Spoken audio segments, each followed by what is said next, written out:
Hello, welcome to Graphic Policy Radio. We're the show that talks about the social implications of popular culture, even when it's not Black Panther month. We're happy to have you joining us on the podcast again for another episode focused on Black Panther. And this week's episode will be focusing in particular on the social implications of the movie with an expert who's going to be joining us to highlight some of the many examples of fans using Black Panther for real-world activism, as well as some thoughts about the movie's impact in Hollywood in general, and also just taking a look at issues of representation in Hollywood cinema based on some interesting reports that they've released.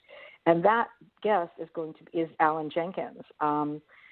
He is the president and co-founder of the Opportunity Agenda, which is a social justice communications lab dedicated to the idea that our nation can and should be a place where everyone enjoys full and equal opportunity.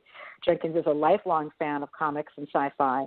The Opportunity Agenda released the report The Power of Pop, analyzing portrayals of immigrants in popular television, which evaluated the portrayal of immigrants in 40 leading TV shows, including The Walking Dead, NCIS, Orange is the New Black, Big Bang Theory, Parks and Rec, and Scandal.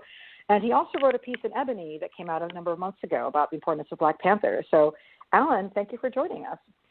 Thanks so much for having me.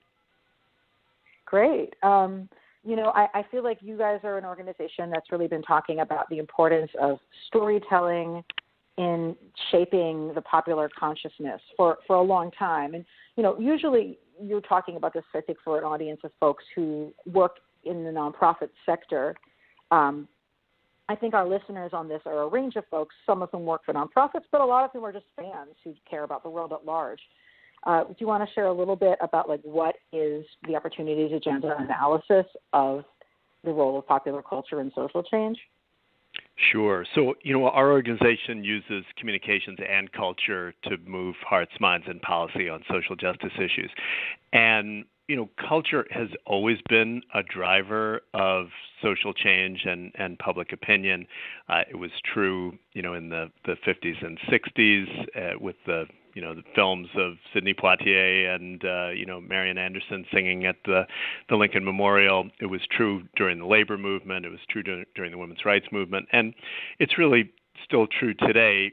And art and culture really reaches people in a different way than facts and ideas.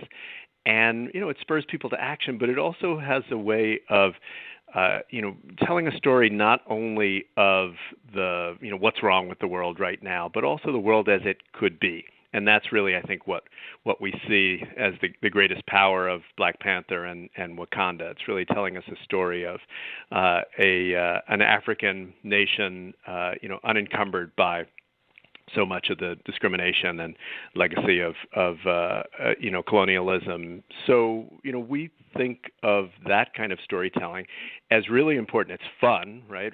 I've already seen the film twice, and the first time was purely as a fan, but it also is really powerful for changing minds.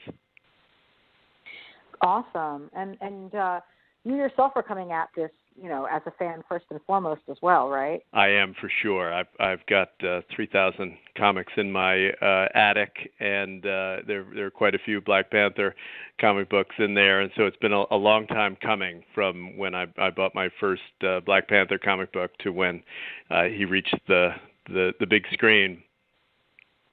Yeah, definitely. I mean, I knew when this movie was announced that it had massive potential, as a galvanizing moment for fans, in Black geek culture and nerd culture at large. But, did you feel like you had a sense of what this movie would mean to Black families outside of, fan communities? Well, I knew what it could mean. Not only the original Black Panther, the Stan Lee, Jack Kirby creation, but Reggie Hudlin, the director, also was a writer for Black Panther for several years, and I guess it would have been the late 80s or early 90s. And, Reggie really brought a lot of the kind of Afrofuturism into the series, and really kind of got into what would it mean as a political matter, geopolitical matter, to have a Black African country that had this kind of resources and independence. And so I knew if they went down the Reggie Hudlin route in terms of the storytelling, that it was going to be something that was deeply resonant. I have to say that I didn't anticipate that it would be, they would pick a black director with such storytelling chops in the black community, that they would cast it in the way that they did, that it would, there would be a Kendrick Lamar soundtrack. So I do have to say, it's turned out to be more resonant than I would have expected. Well, I do think this is a new model, right? Like we saw just this week, Joss Whedon stepped down from the Batgirl movie, which lots of folks had said was a really behind the times idea, having him do Batgirl. He'd recently come out as having done a number of messed up things from a sexism standpoint, like in terms of his relationship with his own wife and actors. But also just that, like, we know that we don't need men, like the spunky heroine that he told the story of back in the 90s that made a big difference to a lot of young people. Like when you're looking at it now through a more critical lens, is like, actually, maybe not.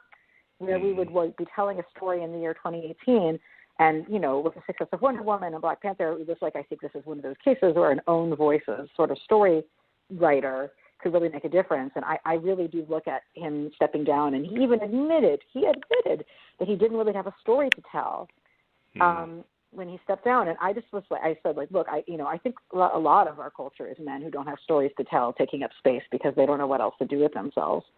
So I think, like, this model with Black Panther of having it not just be a black star, but a black writer, and they had one of the executive producers was black, and a black director, and a black cast, like showing that the increased value that created in the art, but also like the increased loyalty of supporters was, really important to that as well. Yeah, I think that's really right. And we'll see what lesson they derive, Hollywood derives from the success. But I think leaning into fandom, leaning into the core support that they figured out that they could, that Disney and Marvel figured out that they could get, and admittedly taking a chance with Coogler, who's a phenomenal director, but had not directed something of this scale, I think really paid off for just the reason you described. And I think also suggests that actually risk-taking in that sense is really smart. And that going with a Joss Whedon, going with exactly the people who and who have done countless number of stories is not actually what's needed now that we've got dozens of superhero films. Now is the time to do something really interesting and different, and to lift up different and diverse voices. And I'm glad to see that that's happening. I just saw a piece on some Variety that folks shared with me. There was an interview with the lobbyist for the movie theater industry, and he was talking about how this shows that the movie theaters really want to have more movies with diverse casts and in the leads, and that they are the movie theater lobbyists are calling on Hollywood to do a better job of bringing those out. And a couple of my film industry friends, friend of the show, David Brendan Wilson and Dirk Lester, they both were saying, like, they're not surprised that first call from within the industry is coming from the movie theater side of it, because the movie theaters don't have to hire anybody different in order to serve a more diverse attendance and audience for their movies. But the studios are going to have to hire some people of color in the development departments for the first time. And throughout it's not like they're not going to be able to just hire a black director. They're going to actually have to change with, multiple roles within the industry. And I know you guys have looked a lot at the roles of writers within the industry and race. And I would love to get your thoughts about that, because I really was thinking, like, oh, my God, that's a great point. It's coming from the theaters, because the theaters can just keep showing the movies and making money, and they don't actually have to change their hiring patterns to take advantage of the zeitgeist. Right. Well, I definitely think it's right that the less structural change you need to make, the easier it is to get on board for change. I think it's worth acknowledging that that this call is coming from the theaters is itself a change, because I can remember times when theaters were not wanting to screen films with black folks or that would attract black audiences for reasons of racism, and so. It's now the case that that's starting to change. And, of course, it's starting to change because of the bottom line. there's a ton of research, including most recently from a study from UCLA, that shows that diversity on screen helps the box office and the bottom line. And theaters are struggling much more so than the studios are struggling. And so, they're really recognizing that their economic future lies with a more diverse America that we're becoming. But, to your original point, I think it's definitely the case that for studios that would really mean it means hiring people who you may be quite different from you, and you may not have the same cultural references. It means that you may not be able to hire your best friend's kid, coming out of film school. It means a lot of change. And change that extends beyond the bottom line, right? Dollars and cents are certainly very important in Hollywood, but at the end of the day, most people who break into Hollywood break in through pre-existing relationships and social capital, and that's always been more difficult for people of color and for women because of discrimination, but also because of unintentional bias. Yeah, definitely. Thank you for sharing that. I'm also just thinking, like, in your report, you were looking. Did you guys do work looking at the composition of writers' rooms, or was that a different report that I'm? That's a different report. I mean, we referenced it, but we didn't do that report. It's stunning. However, the numbers there with respect to both people of color and women, the stats are extremely low. But what our most recent report showed, so that was really scanning, as you noted, dozens and dozens of television shows, streaming, cable, and network. And, that was looking specifically at depictions of immigrants and immigration. And what we found was that not only are immigrants underrepresented, but there's a serious racial skew. So immigrants of color are much more likely than white European immigrants to be depicted as involved in crime or in menial tasks, or they're much less likely to be recurring characters. The most stunning statistic, I think, is that Latino immigrants, Latinx immigrants, 50% of their depictions are as people associated with crime. Jesus Christ. It's really stunning. And that's the case even though we know from tons of data that immigrants are actually less likely to be involved in crime than citizens, which is not surprising because they have a lot more to lose with involvement in crime. And so, that's despite the fact that there was a lot of outrage in Hollywood about, anti-immigrant policies and the Muslim ban and the like. But when you look at what Hollywood is producing, it is systemically negative in its portrayals. Yeah, I think obviously like the composition of the writers' rooms helps contribute to that problem, but it's also like how blind the writers. It wasn't. I should say I used to work for the Writers Guild, right? So I love writers. I know writers. I help them fight for fair contracts, but like they live in LA and they live in New York. Like they're clearly coming into contact with people who are immigrants who do all kinds of jobs all the time. It's just a question of like how are how are these stories not coming out anyway, Well, true, but it's also who do you identify with. So it's not just who you come in contact with, but when you think of a story in your head, how are you casting it in your mind? An interesting counterexample is Master of None, Aziz Ansari's show, which is phenomenal. And in his second season, one of the episodes he has is something called New York, I Love You. And it's been described as, what a Woody Allen movie would look like if there were people of color in it. And, there's a segment that's told from the perspective of a deaf African-American woman. There's a perspective told from a story from the perspective of an African immigrant cab driver. There's, and these are the characters that are usually extras in most storytelling. But he and his co-writers are coming at it from, well, what if the story were about these folks? And, you don't have to be a person of color or a woman in order to tell a story about from that perspective, but it is much more natural to do so. if you come from that perspective, and that's true in the comic book world as well. Yeah. One of the really exciting things that I think a lot of us in our nonprofit land have been really reacting from, and also just building strategy with in the movie, is looking at what are the opportunities for activism that fans have independently cooked up online that we've seen. And the Black Panther Challenge was that huge undertaking that raised like millions of dollars really to send low-income children, I think predominantly Black children, to go to see the movie for free. And that one was a really big one. But we've been sort of keeping track of more and more of these great examples that have been coming out. I don't think I talked about Wakanda the Vote much the last episode we did about Black Panther, but are you familiar with that effort?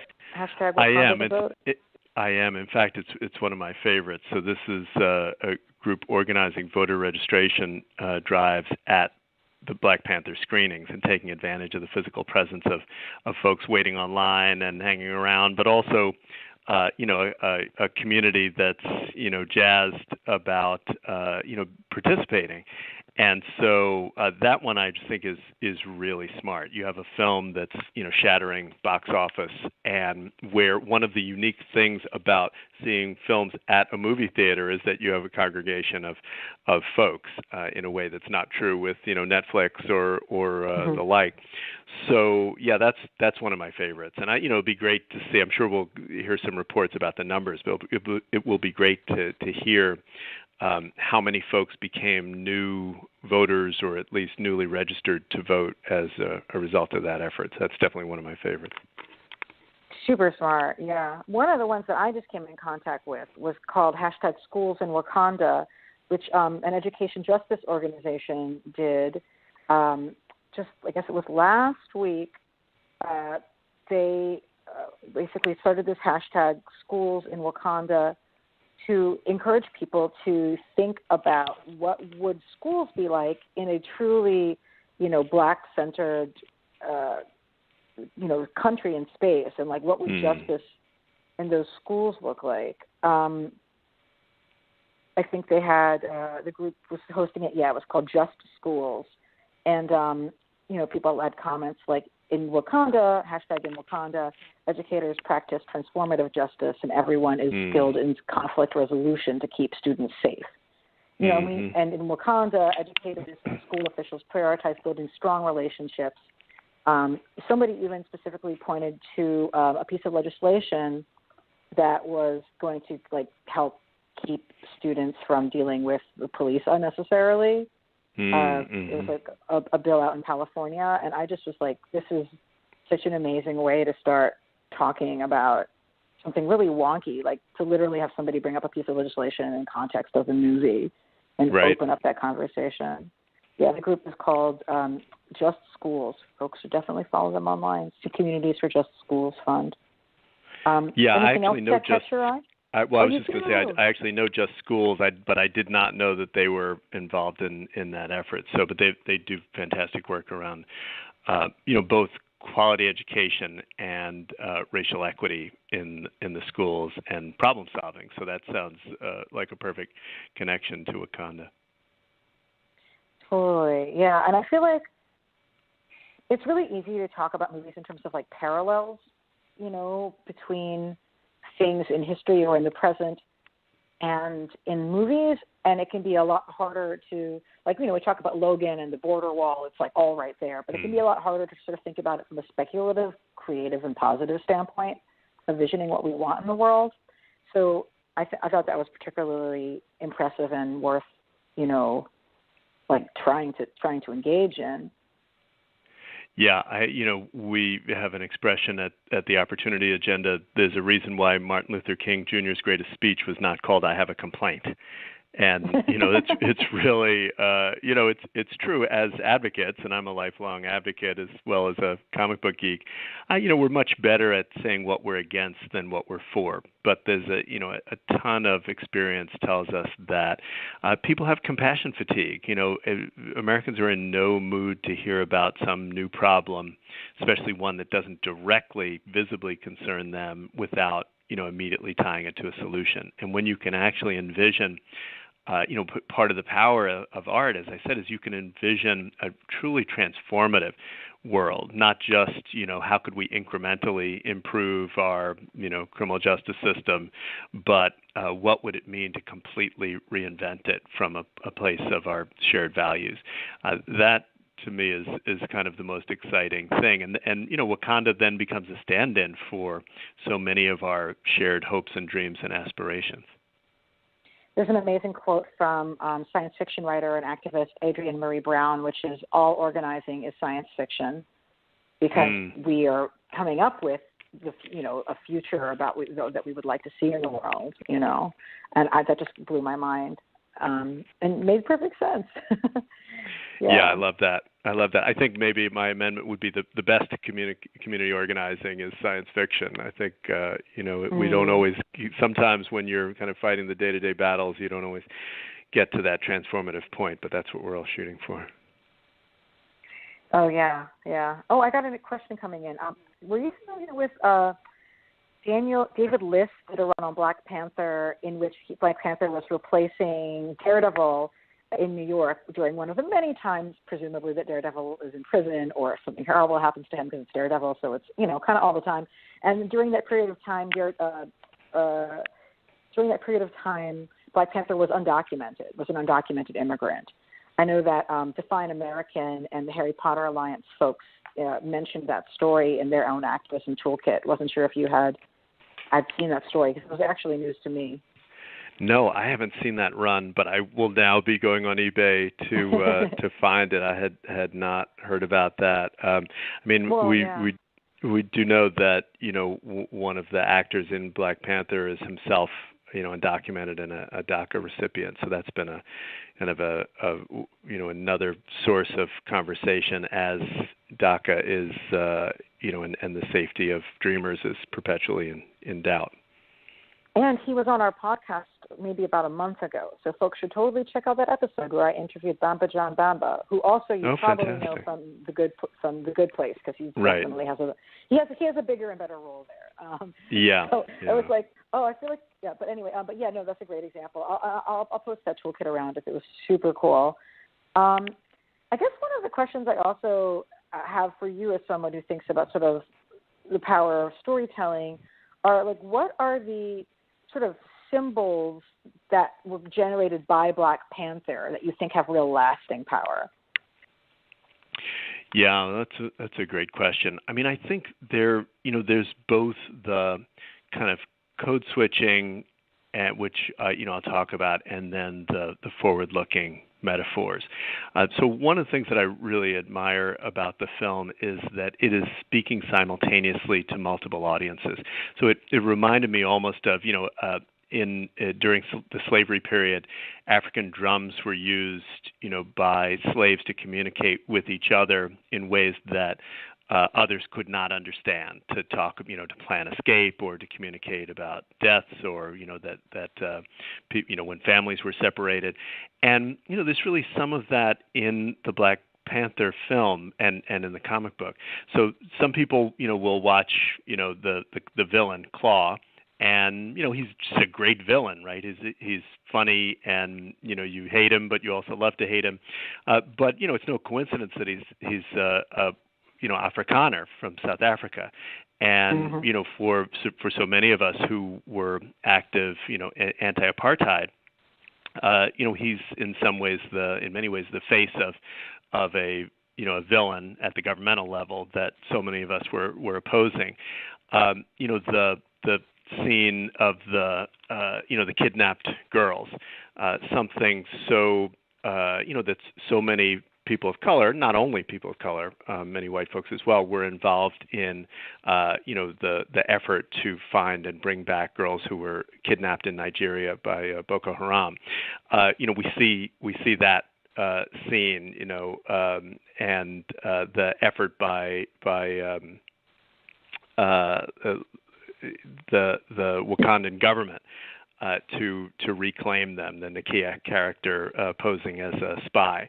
those are all things that, the child soldier, right? I don't want to spoil the film for those who haven't seen it yet, but there's a scene in which a child soldier is saved because he's just a child. And so, and even the casting of Michael B. Jordan, who so many of us know from Fruitvale Station, where he played, Oscar Grant, who was killed by police.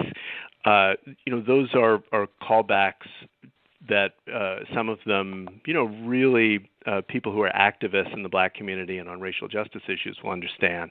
But, for a lot of theater goers, it's just good entertainment, and, that's okay. So, there's the code switching, which I think, will be the source of endless, I think it will make this a film that is taught in film school.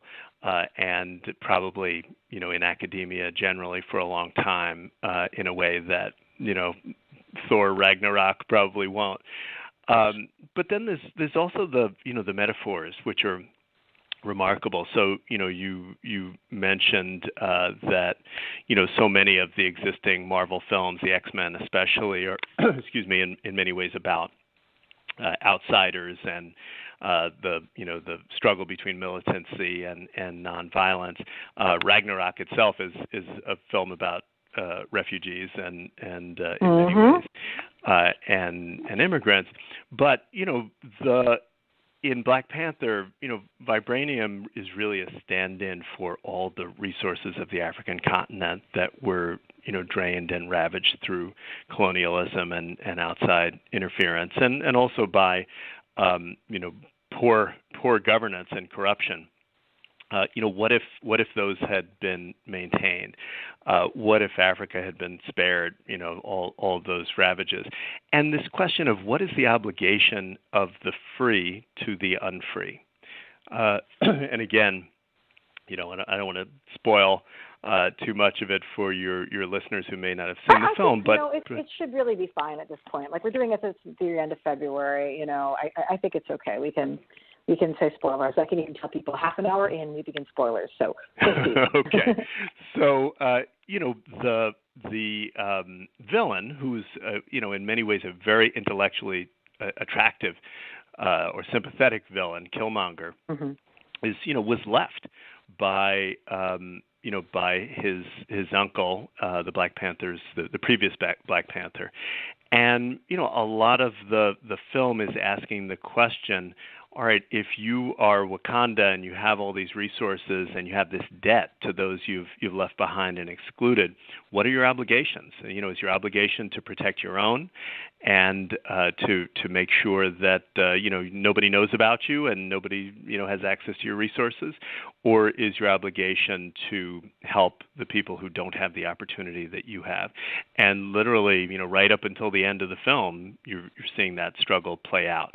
I think that's very real. It's real for African Americans who have through luck or circumstance have accessed opportunity and privilege, and really have are grappling with the obligation of how to give back and to share that opportunity. It's relevant for the United States as a country that was really formed by the combination of indigenous peoples and slavery and immigration.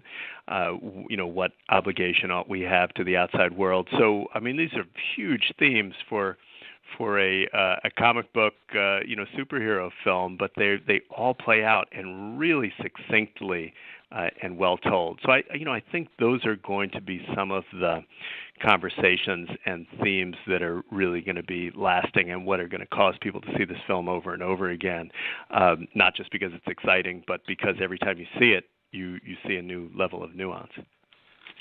I'm really glad that you mentioned the themes of immigration and diaspora in Thor Ragnarok, because that was definitely a focal point for our conversation on the show about it. Mm-hmm. And I've literally seen, large chunks of film critics, and certainly fans, not recognize those themes in it, whereas in Black Panther, I think you'd be hard-pressed to find somebody writing about it without acknowledging, at least from a narrow standpoint of, quote, diversity, quote, the movie's importance. I've been struggling with the question of whether the fact that Thor wasn't marketed as a political film, which of course it wasn't, and it wouldn't want it to be, and it wouldn't have succeeded as such, but also the fact that it was a comedy made it so that maybe some of the political points were just too subtle for the audience. And what does that really mean when we're making movies like this? Yeah, I mean, I do think that's possible. I think that comedy is actually a very effective form of social commentary, in part because it speaks to kind of higher truths, but and kind of cuts through the rhetoric and facts, but also because people let their guard down in a way, that and are open to new messages. So I don't think the fact that Thor was a comedy, or at least really funny, was necessarily a bar. But I think it was that theme was buried a little deeper. It comes at the refugee theme. It comes in mostly at the end, and it is in a film that is kind of funny and quirky and interesting. So, I think people just weren't expecting it. I think we have come to be much more likely to expect social commentary in films by and about Black people than we are and what with do you think about that? Is that okay? Is that a problem in terms of longevity? Well, maybe. I mean, I think it's okay. I mean, I think that as an African American, I'm proud that creatives and artists in our community have felt the responsibility and also been innovative enough to tell really compelling stories and to touch on important social commentary, and that includes comedians like Richard Pryor and Dave Chappelle, right? Not just filmmakers or playwrights.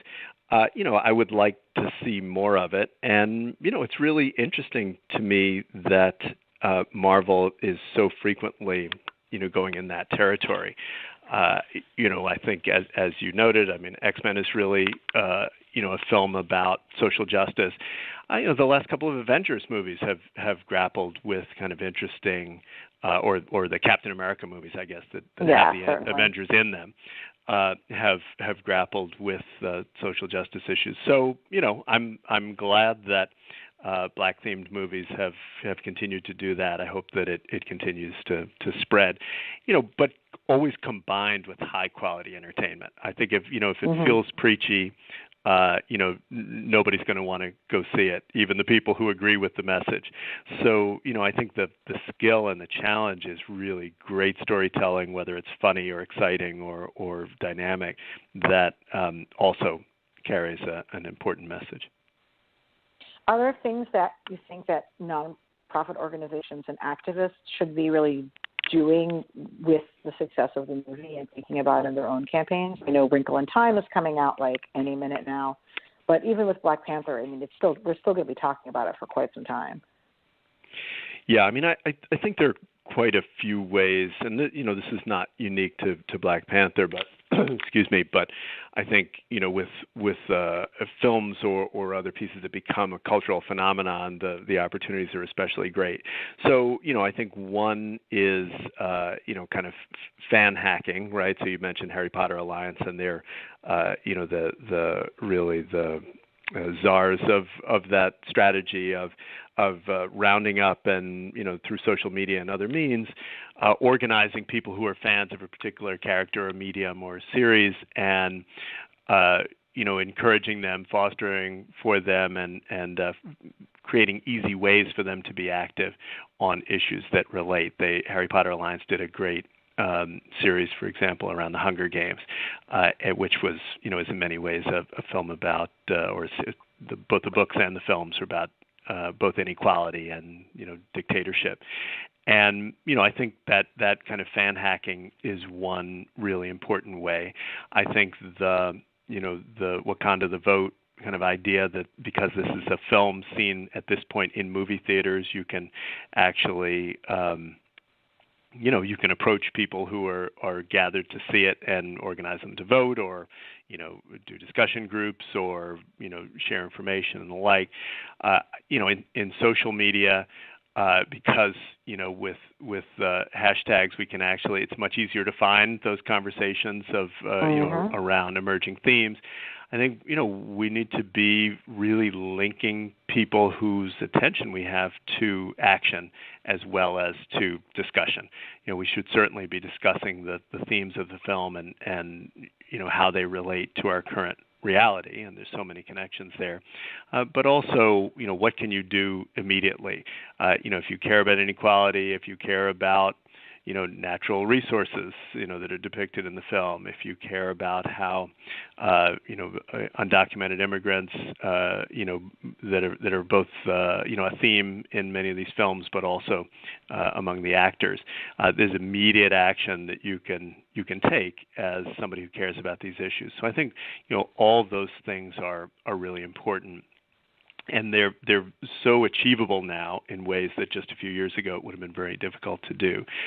So one of the things that we do and groups like And Action do is to try to give people the tools and the resources and the connections to to make the connection between excitement around story and concrete action that helps make things better.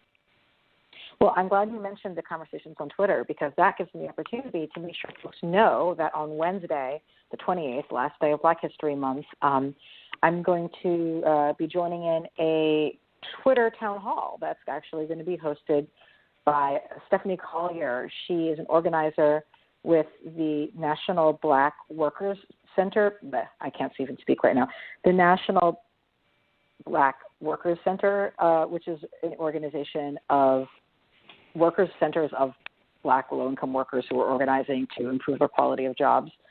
And she's going to be hosting this Twitter town hall around Black Panther. And this is her first Twitter town hall. I'm really excited to see folks, from the community organizing world and worker organizing world. She used to work at CWA, coming in, doing events like this. So I would really love to see all of our listeners come and join us on Twitter at 9 p.m. Eastern, Wednesday night. She's going to be hosting a conversation with discussion questions that we really encourage everyone to join in and participate in, share their thoughts around the movie's themes as well as activism opportunities. I want to make sure that groups that you might not have heard about, well, you probably have heard about, Alan, but you as a listener might not have heard about, are, that can connect with fans who are looking for ways to take action inspired by the movie, places to bring their talents, their art, their creativity. I'm hoping folks will join us. I know Graphic Policy will be retweeting some of that. I will be tweeting some of that. And the hashtag that we will all be tweeting around is hashtag FanActivistCon, which is what we used for the big conference we did on Monday a week ago, which, by the way, was awesome, and I thank everyone for their support. Check in around then, join the conversation, and get ready to find out about some cool things people are doing, as well as sharing Black Panther feelings, very much centering the voices of Black workers and Black activists.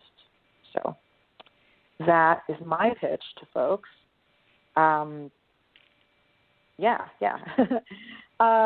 Actually, one other effort I want to call attention to, I think just made some interesting headway. There was a campaign that individual started called Break Bread Marvel, that was built around a petition calling on Marvel to invest 25% of Black Panther's earnings in African American communities. So it said specifically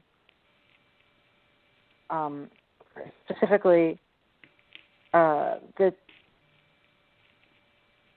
the studio should be giving money to community groups based in those communities. It lists the specific issues that it wants folks to focus on, including gentrification, police brutality, and substandard living conditions.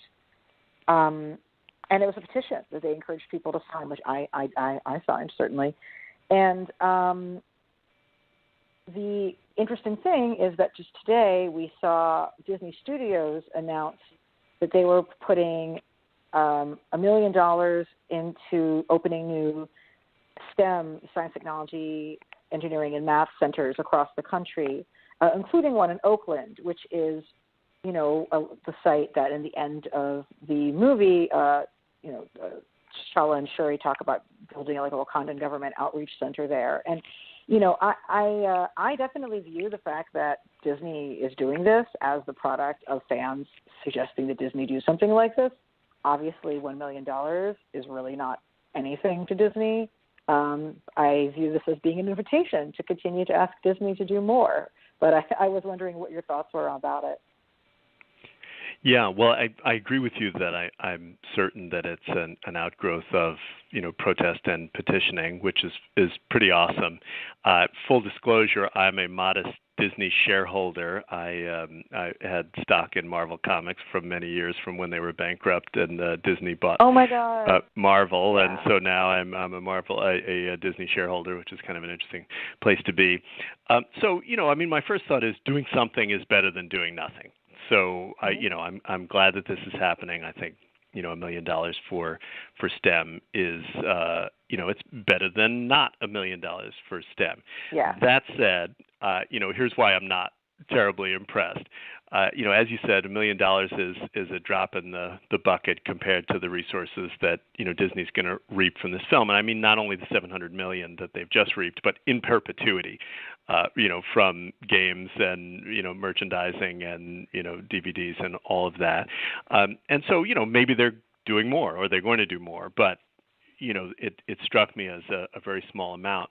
And I have to say also, I would love to see them include. So this was $1 million to the Boys and Girls Clubs of America to expand their STEM programs, including this STEM Center of Innovation to be established in Oakland.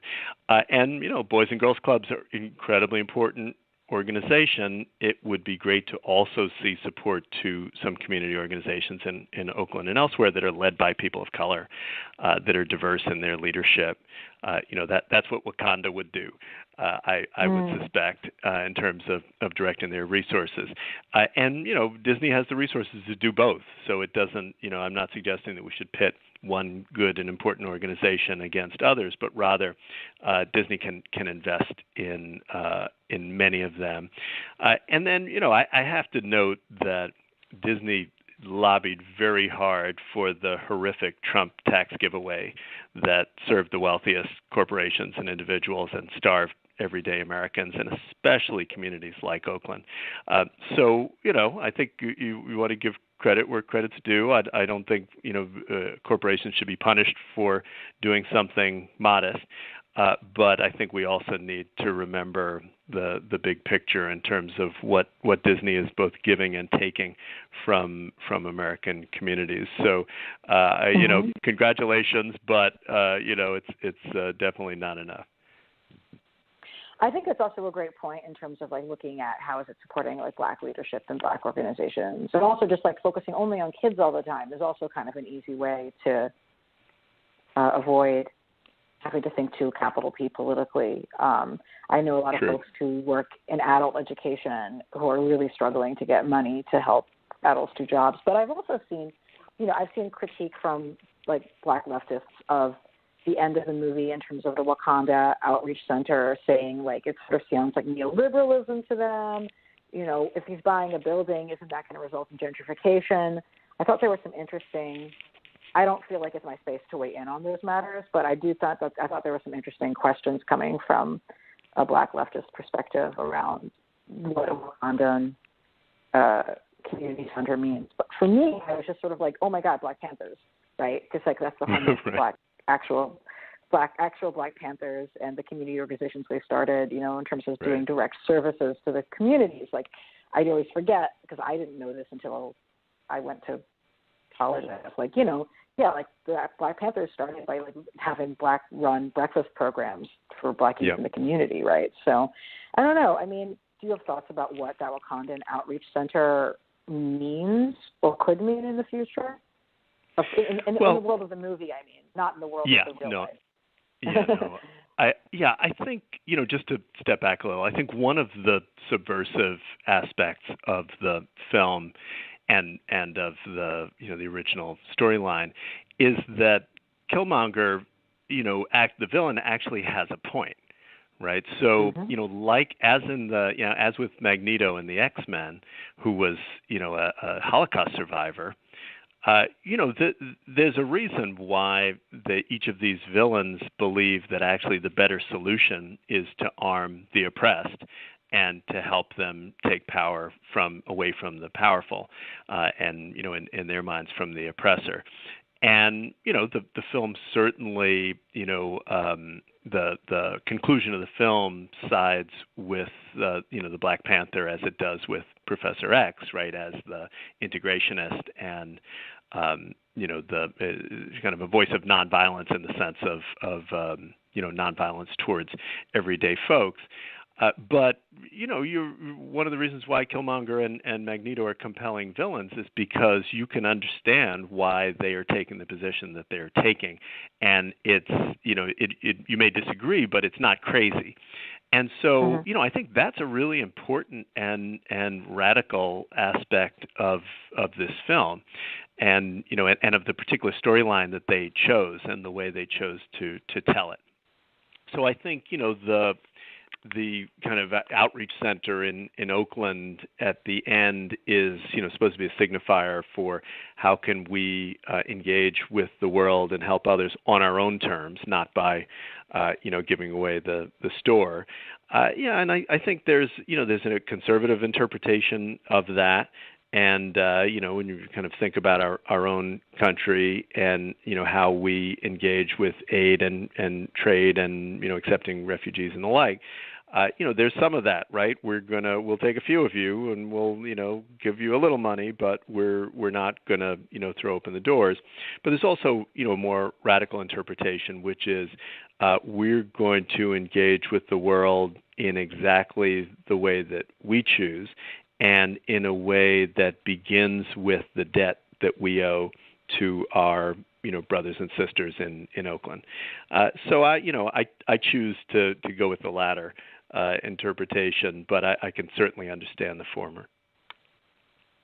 I feel like the debates over Killmonger have been the main thing that I've seen folks discussing in the movie. A number of folks sort of pointing out that Nakia made many of those points about the obligations to the world, but not without killing her girlfriend, or in case her boyfriend, in the process of making those points. But I don't know. I think the fact that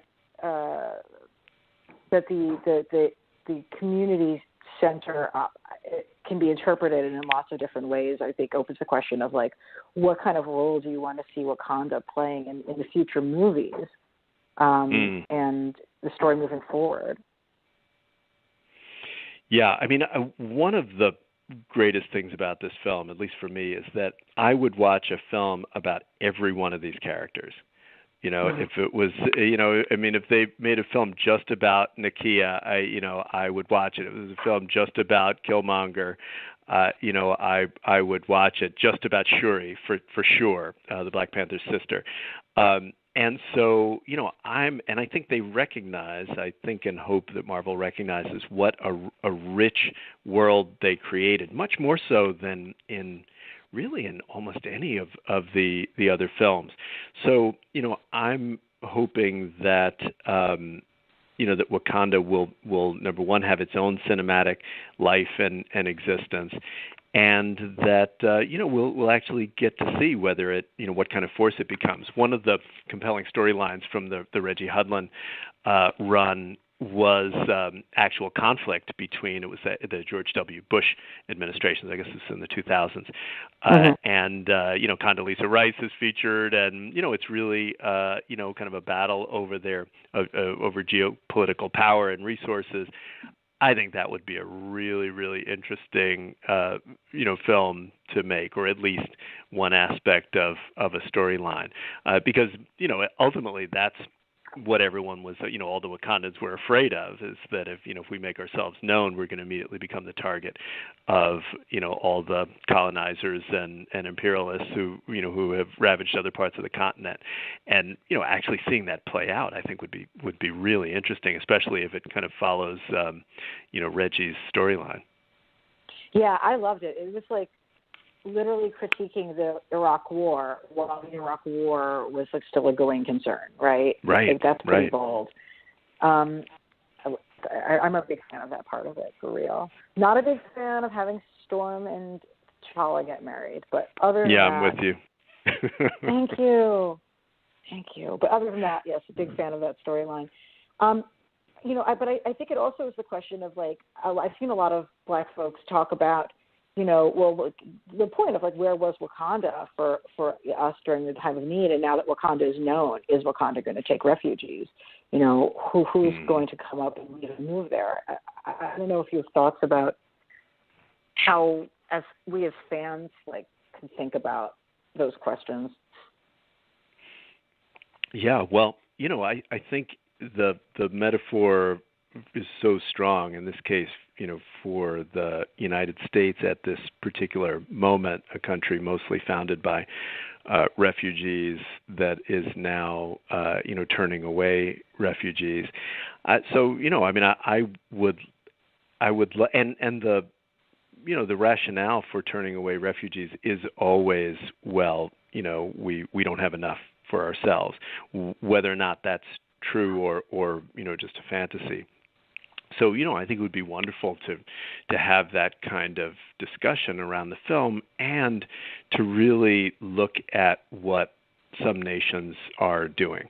There are nations around the world that, have accepted large numbers of refugees and have really integrated them into their communities and benefited from that integration. And there are actually places in the United States, like, Fresno, California, for example, that has hugely benefited from resettling of refugees. Parts of Minnesota, and so it would be great, if the kind of real world conversation could actually be rooted in some of the real solutions and promising approaches, and if the the fictional conversation and storyline could be visionary about what do we really think if we had the power of Wakanda and vibranium, what kind of solution could we actually craft to solve the world's problems? That's fabulous. Have you thought about sort of the environmental justice conversation? Because I that's one thing that I thought, like, I guess the movie didn't really cover as much about the specifics of, like, vibranium in terms of being a resource in those ways. But I don't know. I was like you guys. I don't know if you have thoughts about how the movie could handle things like resource extraction now that Wakanda is more open, and, like, how do they, keep from over mining? How do they make it clear that their export is their brains and not just their the metal in the country, etc.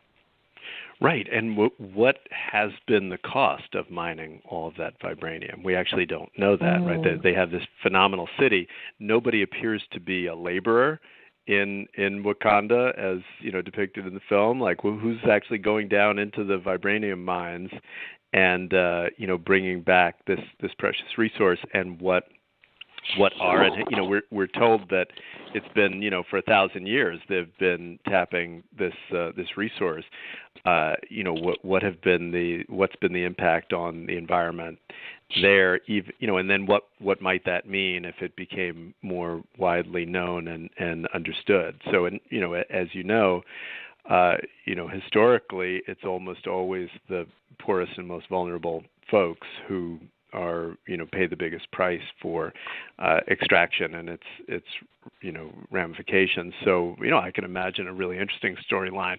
For example, who are the neighboring countries around Wakanda, and is there runoff? Are they paying the price for Wakanda as well?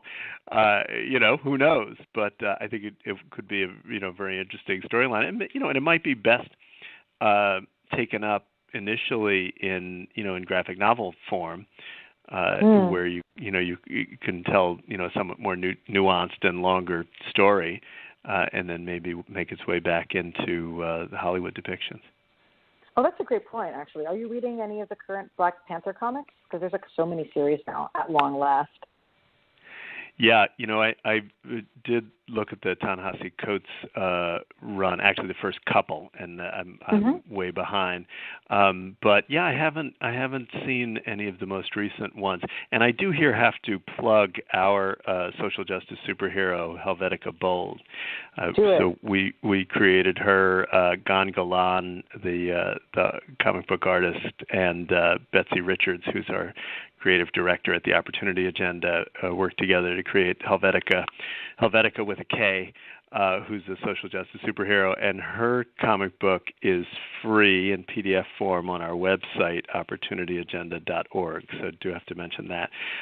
But to answer your question, I've been buying a ton of comic books lately and have not had time because of the Trumpocalypse to actually read any of them. So that's my goal for my next vacation.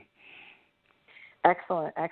I'm behind myself but I like the first issue of Evan Narcisse's run on the rise of the Black Panther, which was sort of the story of T'Challa's father and how he met Ramonda, and it felt really nicely dense and almost Claremontian levels of dialogue without being overridden.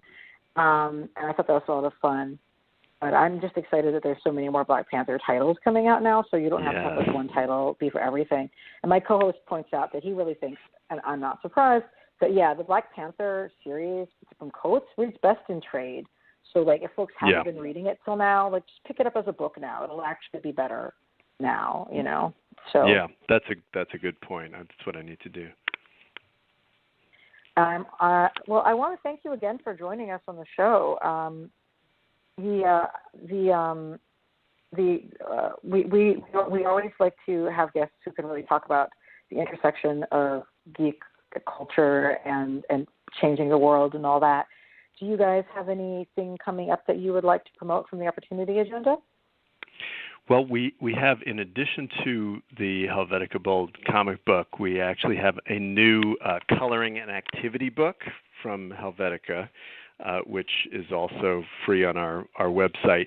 And, both of them are really intended to help people who care about social justice be better communicators. So that's the heart of what we do at the Opportunity Agenda. And so a lot of our advice about leading with shared values and telling systemic stories and not myth busting and repeating the other side's lies and untruths is all embedded in both the comic book itself and the activity book. So I hope your listeners will check that out and check out Helvetica's adventures on YouTube. And excuse me. And we will be coming out probably at the end of the year with a new social justice communications toolkit, but for activists. But our existing toolkit is I think it's the most popular thing we produce, all of which is available on the website. And everything's free on the website, so I hope folks will check it out, opportunityagenda.org. And our Twitter handle is OppAgenda, OPP Agenda.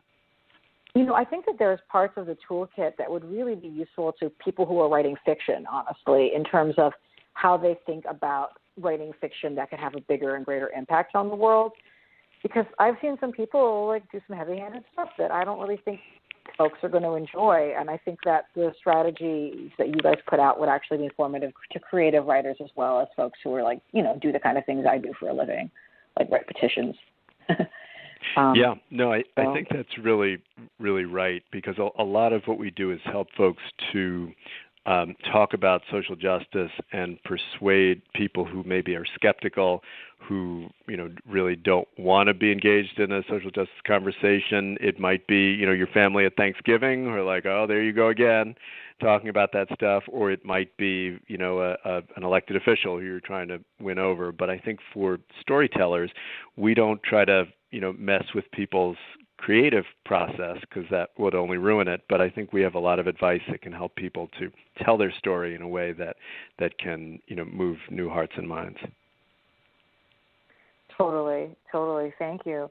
And so again, folks, we'd love to see you on Wednesday on Twitter to join in the conversation, 9 p.m. at #FanActivistCon.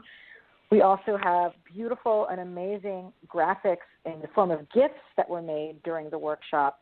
Center for Story-Based Strategy has this amazing workshop on GIF making, and you can see all of the GIFs that our folks who participated made if you go to Giphy and you search under #FanActivistCon.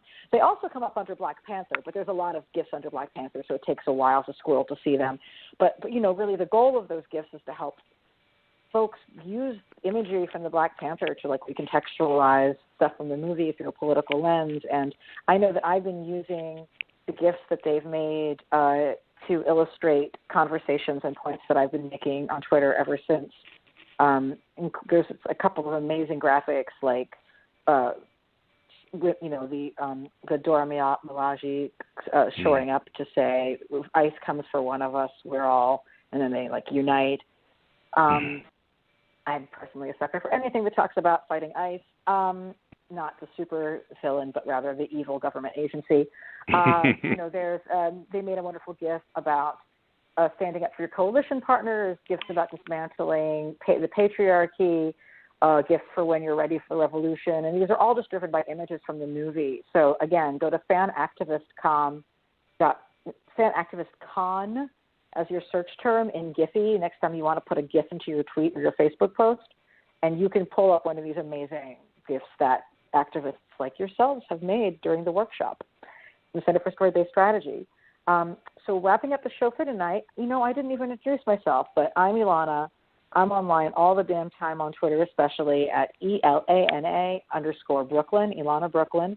And if you came late to the episode, you can listen to the whole thing on our website, graphicpolicy.com, where we have news and information about comics and geek media at large coming up multiple times throughout the day.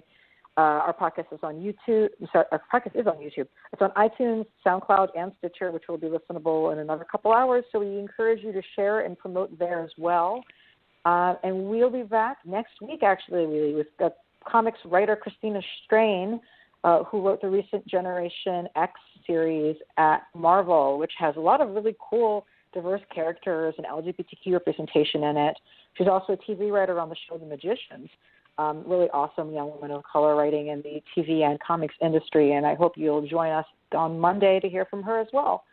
So thank you, Alan, and thank you to our listeners, and as we like to say, keep it geeky.